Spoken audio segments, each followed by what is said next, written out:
Este podcast os lo presenta Dirty Works, editorial independiente que se dedica a traducir y promover la literatura del sur de Estados Unidos en España. Soy Rosa van Beek y este es el primer podcast de una serie en la que estamos trabajando para escuchar la historia que hay detrás de las historias, ahondando en las vidas de nuestros autores hasta dar con lo que les inspira y lo que les motiva, lo que les duele, lo que les aterra y los motivos y el modo en que llegaron a la escritura. En el podcast de hoy, escuchamos a Allen Heathcock, el autor premiado de Vault. And I grew up in an area in the south part of Chicago called Southland. Crecí en un barrio del sur de Chicago llamado Southland. Mi familia y yo, mi madre, mi padre y mi hermano. Éramos los únicos de toda la familia que vivíamos en esa parte de la ciudad. Los demás vivían en el campo.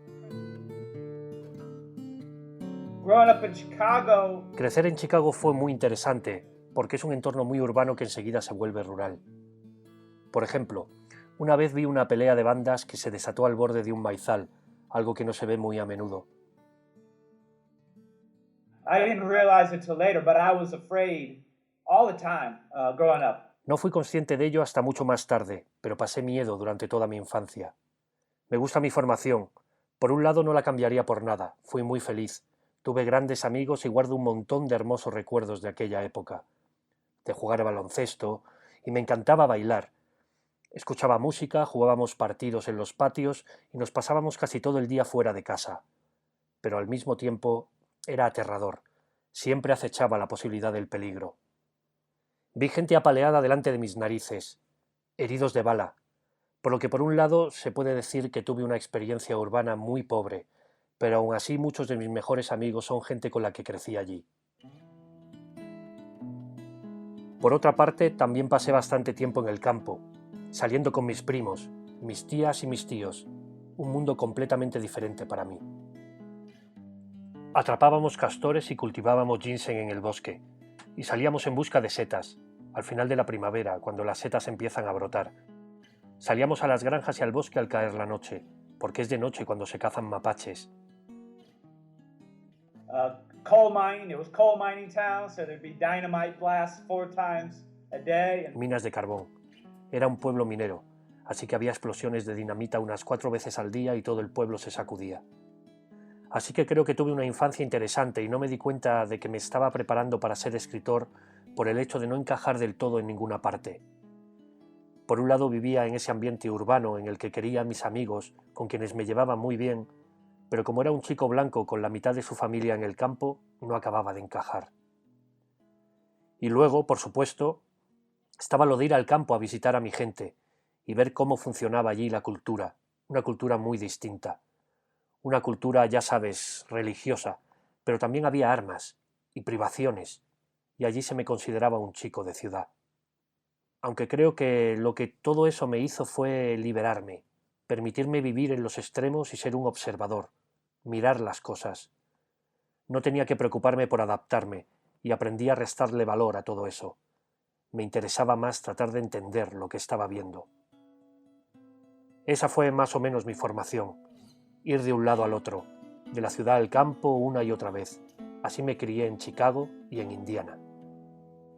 I come from all of my people are storytellers. It's just what we do. Mi familia es una familia de narradores. De ahí he salido yo.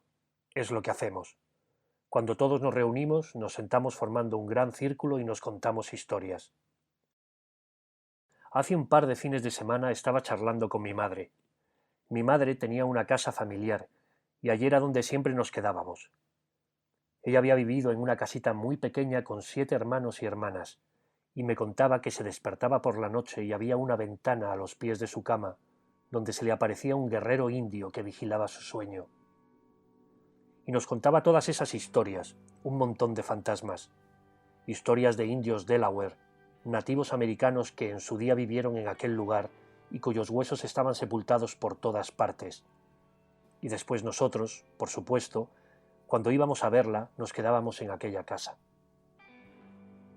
Y recuerdo las historias de fantasmas que me contaban mis primos. Me acuerdo de esa que el pasado fin de semana le conté esta historia a alguien. Yo estaba en el bosque y mis primos corrían muy por delante, persiguiendo a los perros. Y me acuerdo de alzar la mirada hacia un árbol. La luna brillaba, y recuerdo haber visto a un hombre subido a aquel árbol. Lo vi, y me quedé mirándole como unos 30 segundos. Porque me habían contado todas aquellas historias de fantasmas, y pensé que mi mente me la estaba jugando, pero recuerdo haberlo visto, aquel hombre subido allí arriba. No me quedé mucho tiempo. Enseguida me puse a correr para alcanzar a mis primos. Pero les dije que había visto a aquel hombre en el árbol, y no pareció sorprenderles, lo que me asustó muchísimo más.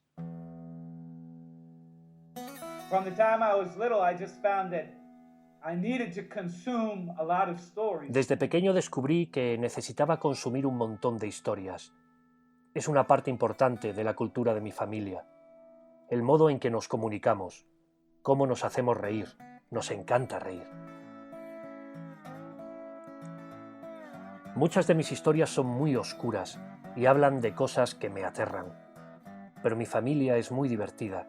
Todos tienen un gran sentido del humor y les encanta contar historias graciosas. Pero sigo pensando que de pequeño, yo era el que no hablaba mucho, me limitaba a escuchar. Y en muchas ocasiones, al ser el más pequeño, mis primos, mi hermano y mi hermana salían a hacer lo que fuese y yo me quedaba en casa y mi abuelo me contaba historias. Y me encantaba. Simplemente me encantaba. Era un narrador increíble. Y a él le encantaba contarme historias. Y por eso muchos de mis más tempranos recuerdos son de estar sentado en el porche trasero de mi abuelo, en Carmike, Illinois. Al final de su terreno, más allá, se extendían los maizales. Y él se ponía a contarme historias de todo tipo. Historias desternillantes sobre las bromas que les gastaba a sus hermanos. Historias de fantasmas. Me hablaba del minero sin cabeza que vagaba por el maizal que se extendía detrás de su casa. Y a veces también me contaba historias muy serias. Me contó, por ejemplo, la historia de cuando trabajaba como capataz para Sinclair Oil y se metió en una pelea en la carretera y golpeó a un hombre en la cabeza con una palanca de hierro, que fue precisamente el inicio de mi relato Humo. I was talking to my mom, and we were talking about how my mom and dad would take me to movies. Hablaba el otro día con mi madre de cuando ella y mi padre me llevaban al cine cuando era pequeño. Daba igual qué tipo de película fuese. Veían que me gustaba y que me quedaba sentado, calladito, delante de la pantalla. Y no solo películas para niños, sino cosas como Apocalypse Now, cuando tenía nada más que 8 años, y Tender Mercies, Mad Max, Todos los hombres del presidente y Gente corriente, ya sabes, todas esas hermosas y potentes películas para adultos. Y mi madre me dijo, bueno, no nos dimos cuenta de que estabas prestando atención, pensábamos que simplemente estabas ahí sentado, pero no. Recuerdo todas las historias. She said, when you were little, we were worried because you never talked. You never talked very much to anybody. Luego me dijo, de pequeño estábamos preocupados porque no hablabas, casi no hablabas con nadie. Dejabas que fuesen tu hermano y tu hermana mayor los que hablasen por ti. De lo que nos dimos cuenta después es de que estabas escuchando todo lo que ocurría, que no se te escapaba nada. Y yo le conté que por la noche, antes de irme a la cama, me sentaba y me recontaba todas aquellas historias en mi cabeza. La historia que me había contado mi abuelo, o una película que había visto, o uno de los cuentos de mi madre. Me tumbaba en la cama contándome una y otra vez aquellas historias. Creo que, en parte, era mi manera de encontrarle un sentido al mundo.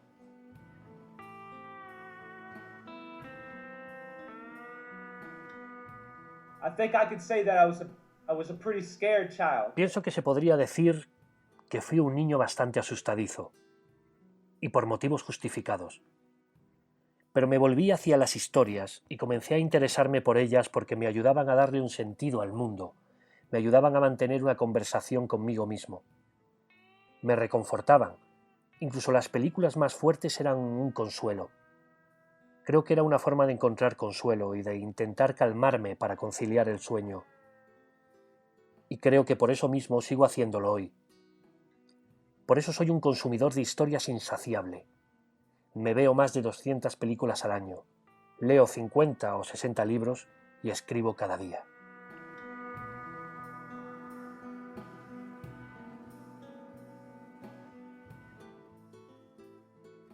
when I was young, my dad was a musician and played piano, but he loved country music and he loved the blues. Siendo yo muy joven, mi padre fue músico, tocaba el piano, pero le encantaba la música country, el blues, el country gospel, gente como los Loving Brothers, música hillbilly, y gente como Lightning Hopkins y John Lee Hooker, y claro, los grandes como Johnny Cash, Willie Nelson, Tammy Wynette y Loretta Lynn.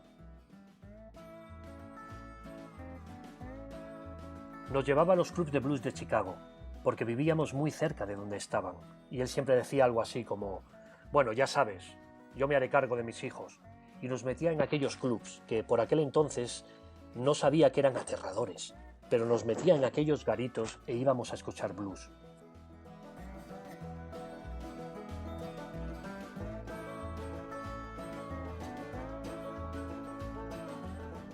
In the late 80s, during the 80s, some cool things happened in Chicago. A finales de los 80, en los años 80, ocurrieron muchas cosas fantásticas en Chicago. Primero comenzó a surgir esa fantástica escena de punk rock. Steve Albini, que al final produciría Nirvana, estaba ya en Chicago, así que estaban todas aquellas bandas, Naked Reagan y Peck Boy, y yo me metí mucho en ese rollo a lo largo de mi adolescencia.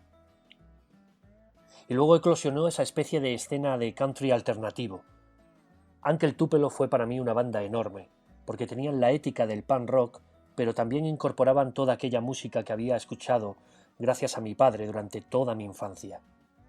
Así que escuchaba a los Uncle Tupelo y me convertí en uno de sus mayores admiradores. Les seguía por todas partes, hasta que se separaron, ya sabes, y se formaron Son Volt y Wilco. Pero también había otras bandas que me encantaban, como los Bottle Rockets, una banda de Chicago a la que adoro, y un tipo llamado Jim Roll, un cantautor que también estaba en esas, los Mekons, en la zona más extraña del espectro. Pero en aquella época había una escena fantástica en Chicago. El 11th Dream Day andaban por allí, esa mezcla de punk y country que da lugar a esa música tan increíble.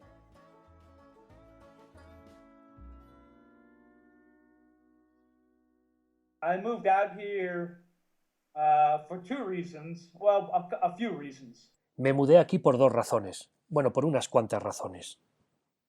Primero, llevaba en Chicago mucho tiempo y siempre me había preguntado cómo sería el oeste. Y entonces me enteré de que había un programa de escritura a punto de iniciarse en la universidad de aquí, a cargo de un escritor que me gusta mucho, Robert Olmsted. Así que llamé para ver si podía asistir a sus clases y me dijeron que sí. Y entonces un viejo amigo mío que se llama Anthony Doerr, que acaba de ganar el premio Pulitzer, él y su mujer se habían mudado aquí y me dijeron, vente, esto es genial. Así que cargué mi camioneta y me vine para aquí.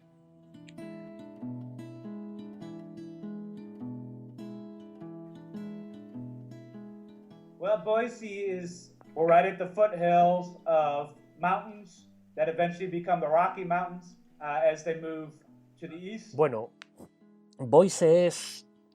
Estamos en las estribaciones de las montañas que al final se convierten en las rocosas más al este, pero es una ciudad metropolitana de unos 200.000 habitantes. Ya llevo aquí 16 años y es un lugar muy agradable para vivir. Muy buena comida y muy buena bebida. Así que si ahí fuera hace mucho calor y me da por beber cerveza, será Miller's, el champán de las cervezas.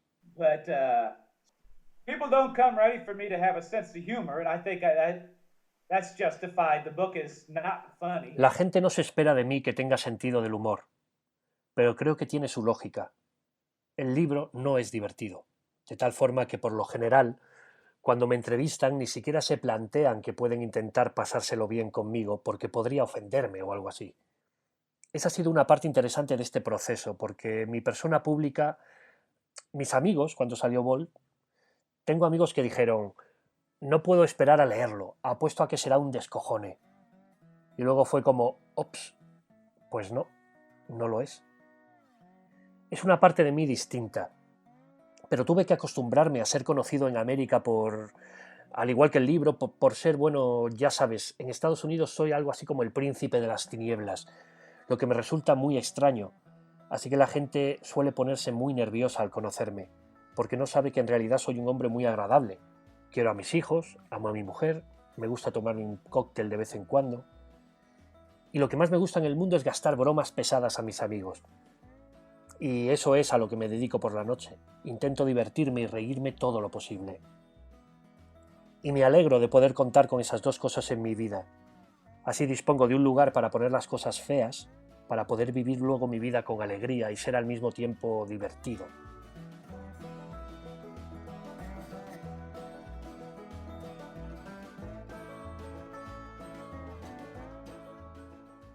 My Voltmobile is where I work. I'd be out there now, but the internet doesn't come very well out there. Mi Voltmobile es el lugar donde trabajo.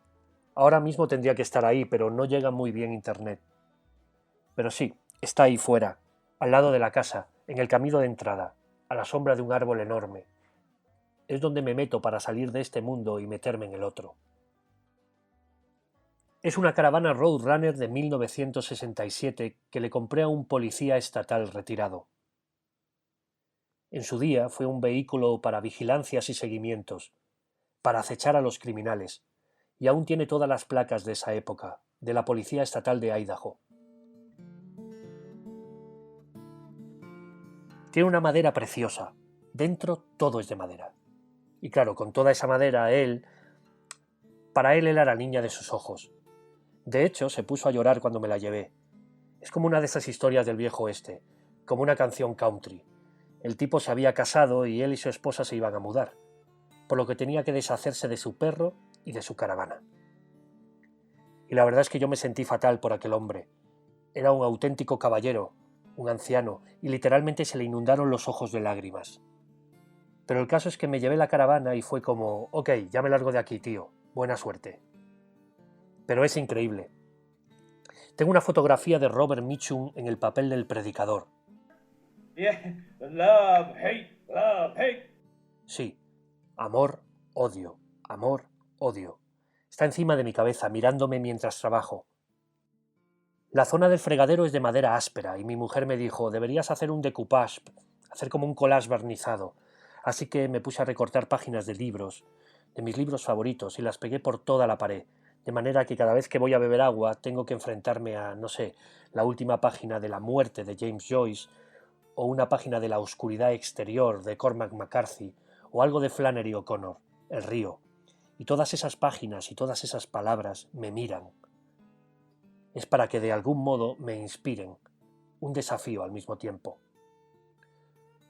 Un amigo mío cineasta me mandó unos bocetos que hizo Ridley Scott para Blade Runner, así que también tengo algunos por ahí colgados. También es muy amigo mío Lubitsch, un artista visual que hace unas obras muy extrañas, piezas de collage, así que también hay algo de él por ahí.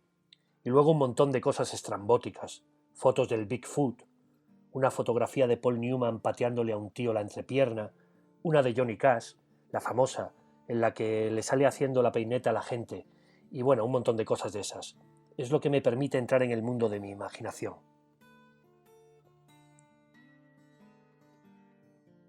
I once saw there was an old TV show called Ray Bradbury's Theater, I think it was called. Una vez estaba ese viejo programa de televisión que se llamaba El Teatro de Ray Bradbury, creo que se llamaba algo así. Lo presentaba Ray Bradbury y era como el Twilight Zone, pequeñas piezas basadas en sus cuentos. Y siempre empezaba con...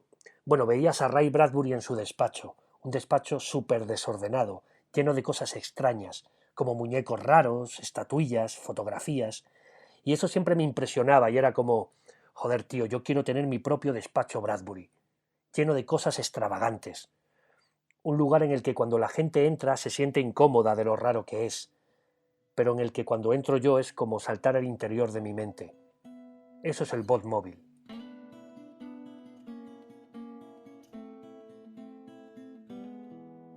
My writing days kind of consist of me trying to figure out, whatever one little thing I'm trying to write that day is. Mi jornada de escritura consiste más o menos en tratar de figurarme lo que esté tratando de escribir ese día, por ínfimo que sea. Así que, por lo general, selecciono una escena o un pequeño extracto de escritura y hago todas las cosas locas que tenga que hacer para lograr que mi imaginación se meta de lleno en esa escena. Así que me pongo a ver escenas de películas o releo partes de libros según las vaya recordando. Leo obras de teatro, poesía, me pongo vídeos de YouTube de lo que sea. El otro día estaba viendo esas excavadoras gigantescas de minería, esas excavadoras enormes que se usan en las minas de carbón, y no podía recordar exactamente cómo eran los mandos de control. Así que me puse a ver vídeos de mineros para captar bien los detalles. Luego viene el momento en que la cosa se forma de una manera nítida en mi imaginación, y es entonces cuando me pongo a escribir, durante todo el tiempo que haga falta para plasmarlo. Acto seguido, inmediatamente, me pongo a revisar lo que he escrito e intento conseguir precisión, que cada palabra sea la correcta, que haya logrado empatizar, la verdad humana, exactitud, hasta que me parezca que está bien. Por lo general, si la cosa marcha, me siento igual que lo que escribo. Así que si escribo de enfadarse, me enfado. Si es triste, me pongo triste. Estaré sentado ahí fuera, dentro de mi caravana, con las cortinas echadas, llorando o comportándome de manera extraña. Hago lo que sea necesario para que quede bien. Y luego, por lo general, vuelvo a mi ser y miro la hora.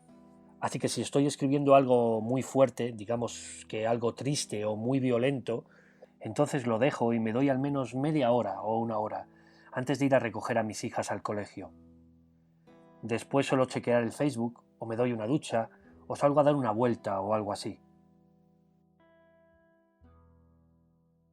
Well, I come from working class people, and I come from hardworking country people who worked in mines and meat packing plants and factories. Bueno, yo vengo de un ambiente de gente obrera, de gente de campo, muy trabajadora, gente que ha trabajado en minas, en mataderos, en fábricas. Muchos de los amigos con los que crecí trabajan ahora en el ferrocarril, o son oficiales de policía o bomberos. Algunos se dedicaron a otras cosas, pero pienso en ellos muy a menudo. Yo elegí una profesión en la que puedo sentarme sin que nadie me moleste, conmigo mismo, pero no es algo que pase por alto. Cuando me pongo a trabajar, siempre tengo en cuenta que esa gente con la que crecí también está trabajando. Y tienen trabajos muy duros, ¿sabes? A veces me fijo en ese amigo que trabaja en el ferrocarril de Chicago y estamos en pleno diciembre, a 20 grados bajo cero. Y él tiene que estar ahí fuera reparando un tramo de vía. ¿Qué clase de gilipollas sería si no me metiera en mi caravana cada día a trabajar duro? Lo que sea trabajar duro para un escritor. Tomármelo en serio. Pensar en contar historias que importen a la gente. Hacer todo lo que esté en mis manos para que cada palabra esté en su sitio. Quiero decir, es lo menos que puedo hacer, considerando que estoy en un sitio agradable, calentito, para homenajear a todos mis amigos que están trabajando duro ahí fuera. A mis amigos y al resto de la gente que ni siquiera conozco, toda esa gente sobre la que escribo, gente que trabaja duro. Creo que cualquiera que se aproxime a su arte con otra cosa que no sea un sentido del trabajo duro es simplemente un gilipollas. No tengo tiempo para esa clase de gente. Creo profunda y apasionadamente en hacer esto no para entretener a la gente con las historias que escribo, sino porque creo profundamente en el poder de las historias. Así que llevo eso conmigo y me cabrea cuando estoy ahí sentado tratando de escribir historias. A veces me meto en la caravana los fines de semana porque pienso en la vida que me he creado y quiero asegurarme de que no soy un imbécil que se está reblandeciendo y que se está ganando la vida gracias a la gente que lee libros. Tengo que sentir que hay algo más, tiene que haber otra cosa. Y la hay. Así que Larry Brown es uno de los míos. Trabajo sucio, trabajo duro. Ya sabes, eso es lo que hacemos.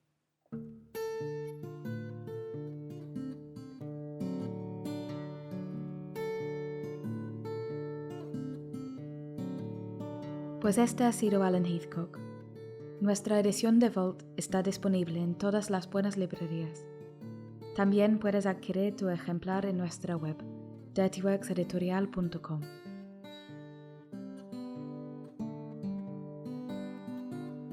Este podcast está producido por Dirty Works.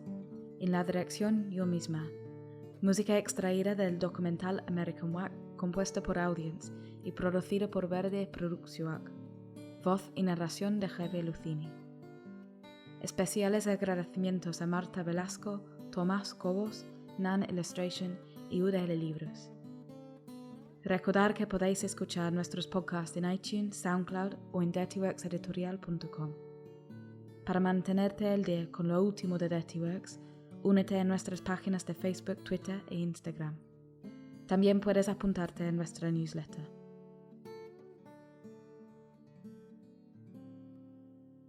Dirty Works somos Nacho Rech, Javier Lucini, Iván Sainz y Rosa Van Beek.